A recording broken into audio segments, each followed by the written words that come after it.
en el éxito. Yo tengo una serie que se llama De Egipto a Canaán y predico solo sermones evangelísticos en el libro de Éxodo. Nota que primero Dios saca al pueblo de Israel de la esclavitud egipcia y luego lo lleva al monte Sinaí y entonces les otorga la ley. ¿De qué serviría a alguien que es carnal hablarle de que no adultere? No entiende ese punto. ¿Cómo hablarle a alguien que es carnal, que no mienta, si la mentira es parte de su cotidianidad? ¿Están conmigo? ¿Cómo decirle al carnal que no codicie, si es parte de su vida? Codicia el vestido de otro, el carro de otro. El cristiano no debe estar en eso. Y si está, pastor, es que no ha nacido. Ahora, si alguien dice, pastor, pero usted está diciendo algo que no es verdad, porque yo no soy cristiano y no codicio, no adultero, no hago nada de esto. Acuérdense que también he hablado de las personas que son moralmente buenas. ¿Quiénes son los moralistas? Los moralistas son, muchas veces dije, mejores que los cristianos, solo que hay una diferencia. Todo el trabajo bueno que ellos hacen es fruto de su fuerza de voluntad. Y nadie se salva por su fuerza de voluntad. La salvación está única y exclusivamente en Cristo. Esto es un enredo si no nos coordinamos, porque es un juego de palabras que es bien sencillo, pero complicado a la vez. Fíjense que el Evangelio de Juan es mi favorito. Conozco un poquito del Evangelio de Juan. En el Evangelio de Juan hay varias señales que Jesús hace. Pero quiero decir que cuando de nacer de nuevo, nacer del Espíritu y entrar en el reino de Dios se refiere, si ustedes analizan los capítulos de Juan primeros, para ilustrar quién está salvo, Jesús va a ocupar dos vidas o polos completamente opuestos. Si ustedes siguen la secuencia, en el capítulo 1 se presenta el verbo de vida, ¿cierto? En el capítulo 2 se presenta el milagro en las bodas de Caná de Galilea. En el capítulo 3, que es el que voy a predicar ahora, se encuentra la experiencia de Nicodemo. Y en el capítulo 4, sermón que prediqué el lunes, se encuentra la vida de la mujer samaritana. ¿Cómo estaba la samaritana? ¿Salva o perdida? ¿Salva o perdida? ¿Estaba dentro de la iglesia o fuera de la iglesia? ¿Cómo está Nicodemo? ¿Salvo o perdido? ¿Está dentro o fuera de la iglesia? ¿Está dentro o fuera de la iglesia? Está dentro.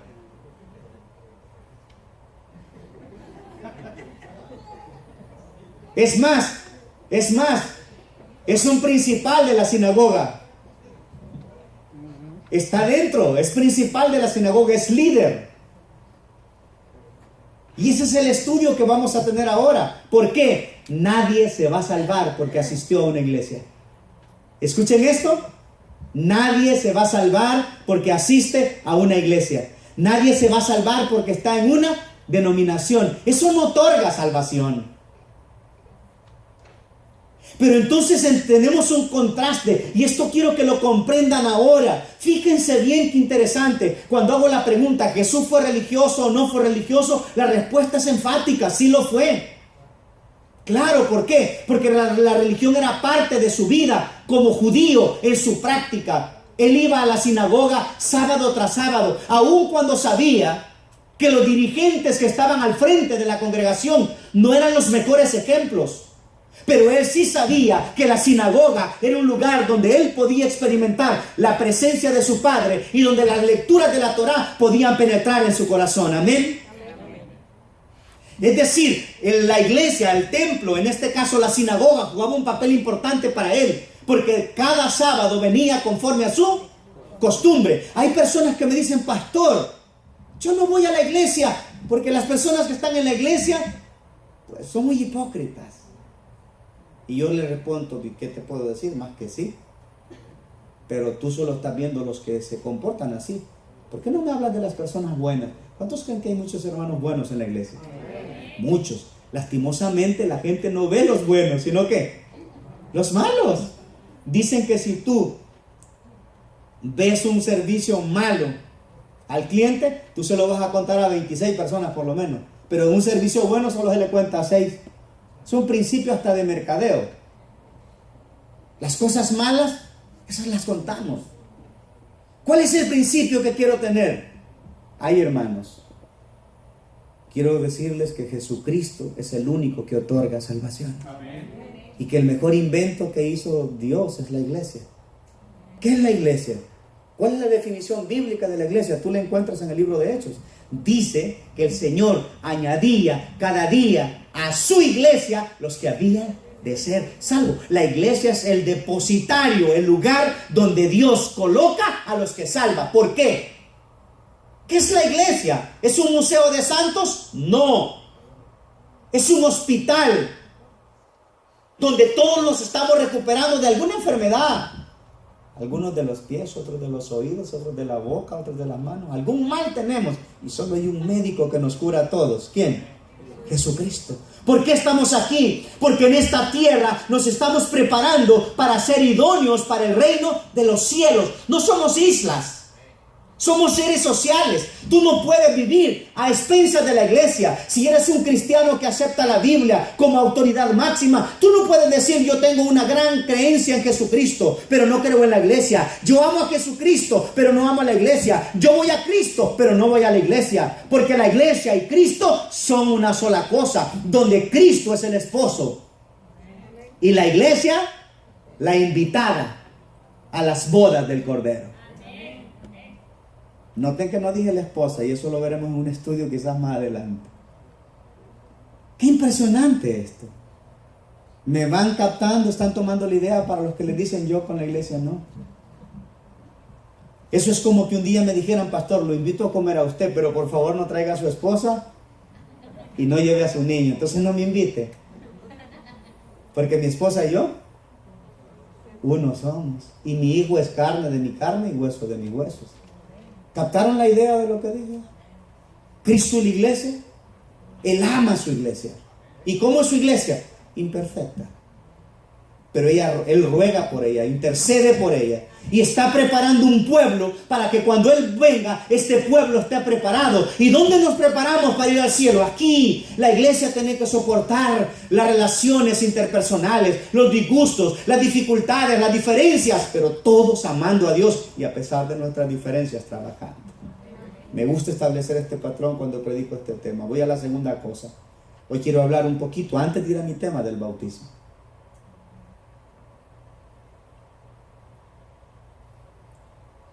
Una de las preguntas que me han hecho es: pastor, ¿yo puedo salvarme sin bautizarme? Y inmediatamente la gente piensa en el hombre en la cruz, ¿verdad? Que no fue bautizado. Yo quiero decirles que en la Biblia dice: si confesares con tu boca que Jesucristo es el Señor, y si lo declaras con tu boca, serás ¿qué? Salvo. También tenemos a Marcos 16:16, que dice: el que creyere. Nosotros decimos y fuere, pero en realidad el texto en el original no dice y si fuere, sino el que cree siendo bautizado, dice el original. Es decir, que la salvación no viene por un acto público, sino la salvación viene cuando el ser humano testifica y cree y declara con su boca que Jesucristo es el Señor. Y esa obra es una obra ¿cómo? Interna. Pero el bautismo es un acto externo. Quiere decir entonces que si somos más justos con lo que la palabra del Señor enseña, el primer deseo, el primer anhelo del que ha recibido a Jesucristo como su único y suficiente Salvador, que ha sido aceptado por Jesucristo, que ha sido perdonado por Jesucristo y que ha sido adoptado para la familia de Dios, el primer deseo que siente en su corazón el salvado es sellar su vida en el tanque del bautismo, por el significado bíblico del bautismo. La palabra bautismo viene del griego bautizo, que significa sumergir. Y nosotros vemos que todos los que creyeron en Jesucristo fueron bautizados. Juan traía el bautismo del arrepentimiento y hay todo un tema largo que dar sobre el bautismo. Hay muchas formas de bautizar. Lo que debo aclarar es que el bautismo bíblico es por inmersión, cubriendo con agua todo tu cuerpo. No es triple, no es con aceite, no es en el nombre de Jesucristo. Va más allá, es en el nombre del Padre, del Hijo y del Espíritu Santo. Pablo, Pedro y otros apóstoles mandaban a bautizar en el nombre de Jesucristo, porque era el énfasis mesiánico que tenían que dar a las naciones circundantes que tenían que predicarles. Aquí hay mucho interesante que ver, pero quiero que se concentren en este acto, hermanos. El nuevo nacimiento no es un punto, sino que el nuevo nacimiento es un proceso. Cuando el nuevo nacimiento es como sembrar una semilla. ¿Has sembrado alguna vez un arbolito, por pequeño que sea? Yo me crié en el campo, así que comprendo mucho esto de la siembra y la cosecha. Tú siembras una semillita y cosechas una mazorca. Pero hay un gran montón de cosas que hablar, porque la semilla se sembró, murió el grano, nació, creció, se cuidó y finalmente vemos el fruto. Entonces aquí hay una idea extraordinaria en la Biblia. Y es que la salvación tuya es completa cuando recibes a Jesucristo y comienzas un proceso de santificación en tu vida. Hablemos entonces de cómo quedar libre de la apariencia. Vayan conmigo a la Biblia en el capítulo 3. Juan capítulo 3. Y vamos a leer del versículo 1 en adelante. Había un hombre de los fariseos. Hoy no voy a explicar de los fariseos porque ayer ya expliqué que se llamaba Nicodemo, dignatario de los judíos.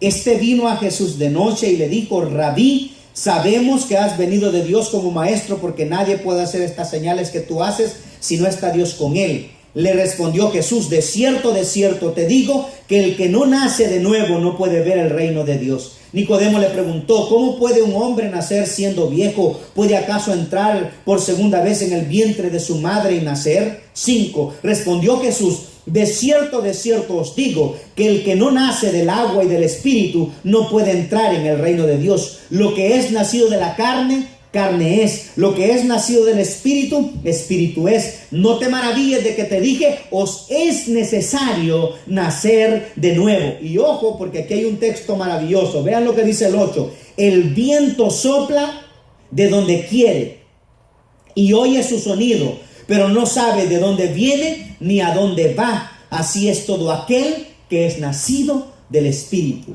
Le preguntó Nicodemo: ¿cómo puede ser esto? Jesús le dijo: tú que eres maestro de Israel, ¿no lo sabes?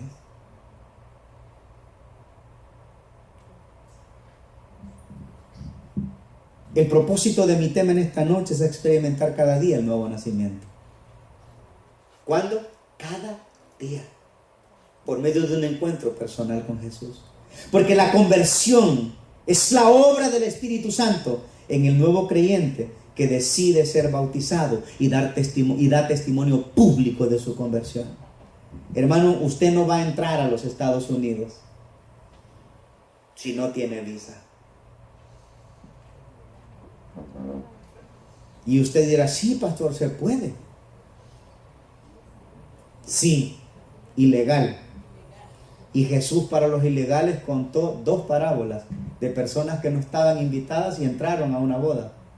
Y no estaban vestidos de la forma correcta ni de la forma que los invitaron. ¿Se recuerdan? ¿Y qué hizo con el que estaba ilegal? Lo sacó. Y esa es una ilustración.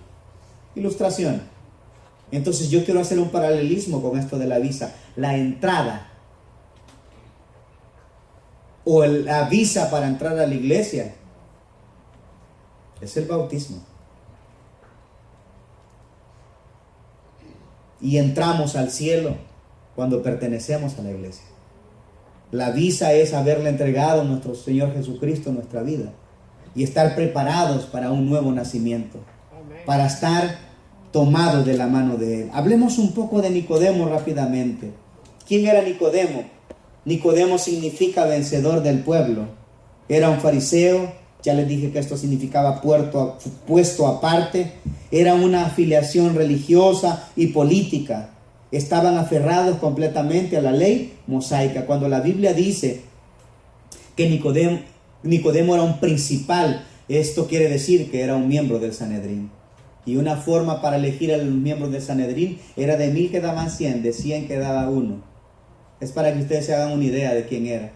Era un maestro, un intelectual, una persona que conocía la ley mosaica, una persona que ritualmente conocía y observaba los mandamientos. Este hombre buscaba la salvación por las obras, las cosas buenas.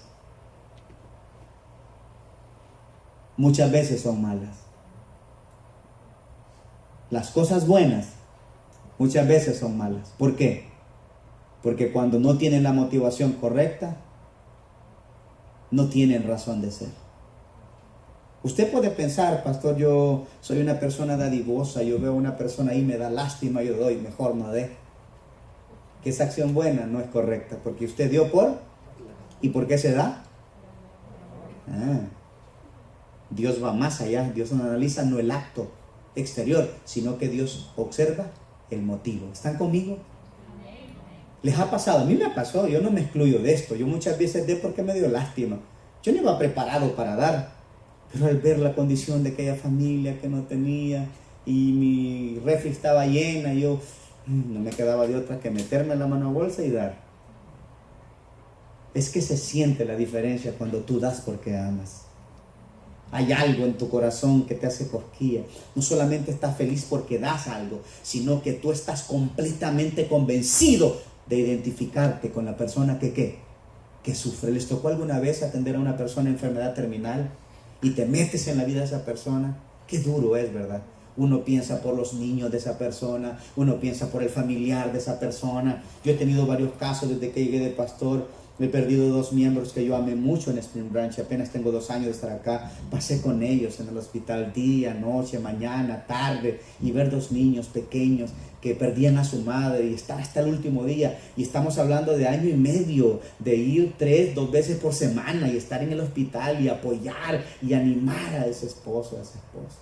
Duro. Una cosa es hacer una visita porque es compromiso, una cosa es hacer una visita porque ni modo somos líderes, y otra cosa es identificarse con el que sufre. La Biblia dice que Jesús miraba a las multitudes y su corazón dolía. Decía que tenía compasión de ellos porque estaban como ovejas sin pastor. ¿Notan ustedes la diferencia de este estilo de vida? ¿Me están siguiendo en el tema de esta noche? Hay muchas cosas que necesitamos reflexionar cuando las hacemos. Porque el Señor no mira actos externos. El Señor ve intenciones del corazón. ¿Es posible dar sin amar, hermanos? ¿Es posible dar sin amar, hermanos? Sí, pero es imposible amar y dejar de dar. Es imposible amar y dejar de dar. Así que este hombre era un principal, uno de los 70 miembros del Sanedrín, pertenecía al consejo de pleno gobierno de la nación. Era una persona muy influyente de la corte suprema, destacado entre los fariseos. Era rico, erudito de la Torá, maestro de Israel. Pero todo lo que estoy hablando no lo hacía feliz. Todo su conocimiento, todos sus títulos, todo su dinero, toda su teología, había un vacío espiritual en su interior, vivía en la apariencia. ¿Qué pasa? ¿Por qué muchos escribas y fariseos se perdieron en los días de Jesús? Porque hicieron de la oración un medio para salvarse. Porque hicieron del estudio de la Biblia un medio para salvarse. Porque hicieron de la asistencia al templo un medio para salvarse. La oración no es un fin en sí mismo. Nosotros oramos, pero si en la oración no nos encontramos con Jesús, la oración no tiene sentido. El estudio de la Biblia no es un fin en sí mismo. ¿Por qué se perdieron los escribas? Jesús refirió hablando a ellos y les dijo: este texto lo interpretamos mal, porque este es un texto de condena. Juan 5:29, ¿qué les dijo? Escudriñar las escrituras, porque a vosotros os parece que en ellas está la vida eterna. ¿Estaba la vida eterna en las escrituras? No. Y ese texto es una acusación, ese texto es un reclamo, y lo vimos en una lección de escuela sabática hace algunos años, hace algunos meses. Ellos pensaban que por memorizarse la Torá se podía obtener la salvación. Y Jesús les dice: escudriñad las Escrituras, porque a ustedes les parece que en ellas hay vida eterna, pero no, ahí no está la vida eterna. Ellas solo dan testimonio de mí. Es decir, la palabra te conduce ¿a quién? ¿A quién? Cristo.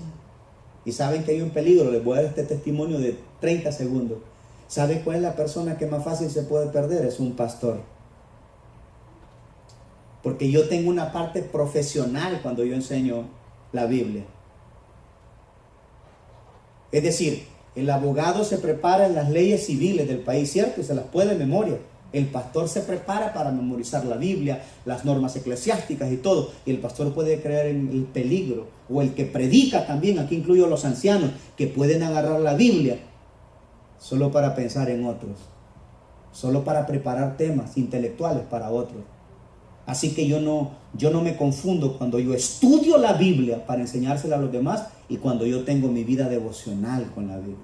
Son dos cosas bien distintas. Cuando yo preparo un sermón es una cosa, pero cuando yo voy a alimentarme con la Biblia, no estoy ahí pensando en nadie, ni en ideas para otros, sino que estoy llenando mi tanque espiritual. ¿Comprendieron lo que dije? Posiblemente Nicodemo, él solo se preparaba para dar, pero no estaba encontrando ¿a quién?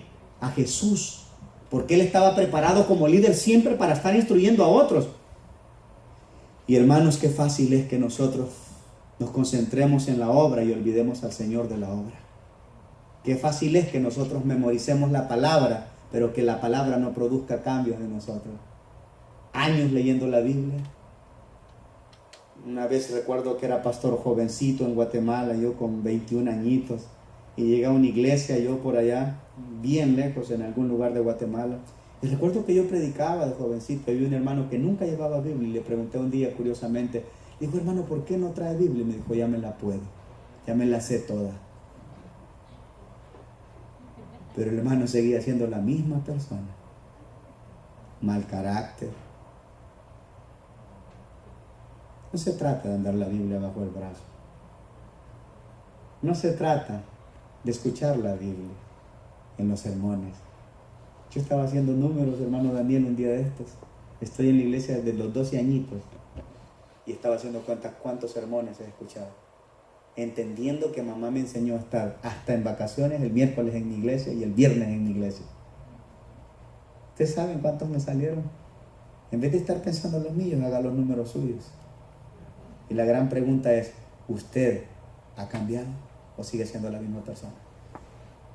No se sientan desanimados. Yo alabo a Dios porque desde el día que conocimos a Jesús somos personas diferentes.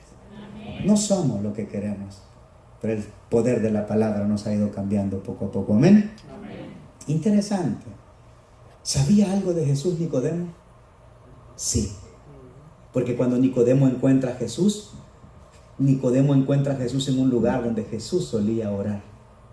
Quiere decir que aunque él tenía la práctica del judaísmo y ahora este maestro, fundador del cristianismo, anda con 12 muchachos comunes que no son doctores de la ley, pero su predicación tiene un impacto, tiene poder. Los ciegos miran, los cojos andan, los endemoniados son liberados. Algo tiene este maestro que ha llamado la atención al gran rabino Nicodemo. Así que había presenciado algunos de sus milagros, había escuchado predicar, presenció la expulsión de los mercaderes del templo. Esto lo dice el don profético. Y estaba convencido que Jesús tenía que venir del cielo, porque nadie hace las obras que tú haces si Dios no está contigo. Había un reconocimiento en Nicodemo. Pero Nicodemo era muy cauteloso. Nicodemo guardaba mucho su apariencia. No quería que su familia se dieran cuenta que se estaba identificando con Jesús. No quería que sus compañeros de trabajo vieran que se estaba involucrando con el maestro de Galilea. No quería que sus vecinos se dieran cuenta que el rabino de la sinagoga ahora estaba siguiendo a un maestro, pobre maestro, hijo de un carpintero que había salido de Nazaret, uno de los peores pueblos de ese entonces. ¿Algo bueno podía salir de Nazaret? Sí, de ahí se levanta el Mesías. Claro, el profeta ya lo había dicho antes. ¿Va a salir algo bueno? Y lo dice intencionalmente para saber. Y ayer lo dije, que Jesús iba a salir de lo más bajo. Dice que el pueblo que está en tinieblas vio gran luz. Qué tremendo mensaje. Usted se para en el valle del Armagedón. Existe un valle en Jerusalén. Y cuando usted mira, a usted le dice el guía turista, allá, en aquella cima, ese pueblo, allí entre unas montañas, perdido, ese lugar es Nazaret. Y uno dice, wow, ¿realmente allí nació el maestro? Porque todos los pueblos son planicies, todos los demás son valles, pero el pueblo de Nazaret es montañoso allá. Pero de ahí se levantó el Salvador. Y venía para dar luz. Así que estaba convencido Nicodemo que venía del cielo. ¿Saben ustedes que cuando Nicodemo se encontró con Jesús también quiso ser libre? Quiso librarse de la apariencia. Quiso quitarse la máscara. Estaba cansado de solo leer. Estaba cansado de los rituales. Y ahora quería de verdad vivir y experimentar la paz. Y la Biblia dice que lo buscó de noche a Jesús. Que conocía el lugar de retiro, el huerto de los olivos. ¿Qué razones tenía para buscarlo de noche? No me voy a detener en esto. Una medida de precaución, de seguridad, para que sus compañeros no lo vieran. Era el momento de más tranquilidad para estudiar la teología de la ley. Era cauteloso de su reputación y un día se cansó de aparentar. Se cansó de aparentar. De paso, no te sientas mal, todos hemos vivido en algún momento de la apariencia. ¿Qué es aparentar? Hay una apariencia buena y una apariencia mala. Por ejemplo, ¿qué es una apariencia buena? En mi último cargo, en mi país, yo era un administrador. Y como administrador yo tenía que manejar relaciones públicas con gente del gobierno, con donantes de diferentes continentes y lugares. Así que yo tenía una regla de etiqueta de cómo vestirme, cómo comer cuando iba con esas personas, ¿cierto?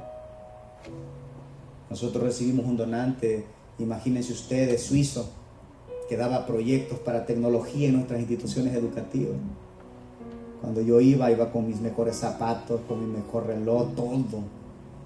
Es una apariencia, sí, porque no toda la vida ando así yo. Y cuando estaba en la mesa con todas las reglas de etiqueta, 3 cubiertos a la derecha, 4 cucharas a la izquierda, ¿cuál cubierto es para la ensalada? ¿Cuál cubierto es para el plato principal? ¿Cuál cuchillo es para el postre? ¿Cuál? Un enredo. Un restaurante bonito. Cuando llegaba a mi casa yo veía mis frijolitos, mi queso y mi tortilla tostada. Nada de cubiertos, nada de nada. Eso es el pastor alférez. ¿Están conmigo? Amén. Pero es una regla y hay que hacerlo. Por motivos de trabajo también usted tiene comportamiento de etiqueta, ¿cierto? Pero es una apariencia, porque eso no soy real. A mí me cuesta comer despacito frente a una persona y masticar muchas veces, pero no puedo estar comiendo rápido cuando estoy con alguien que se merece que coma despacio. Sí me captan la idea, pero por el otro lado está la apariencia dañina, que es la doble cara. Ante tu esposa eres una cosa, pero cuando no estás con ella eres otra cosa. Frente al pastor eres una cosa, pero cuando estás con otras personas eres diferente. Es decir, que confundes a todo el mundo porque en un lugar eres una cosa y otra. Nicodemo no era feliz. Yo no sé, pero yo imagino muchas cosas en la Biblia. Y me imagino que cuando los padres veían a Nicodemo, decían a sus hijos, oye, cuando crezcas yo quiero que tú seas un líder como Nicodemo. Mas no sabían que Nicodemo por dentro estaba deshecho. Había aprendido, leído, conocido, pero no era feliz. Yo te pregunto esta noche a ti, ¿y tú? ¿No te quisieras quitar la apariencia de encima? La dañina. Ser una cosa y otra, una persona dual.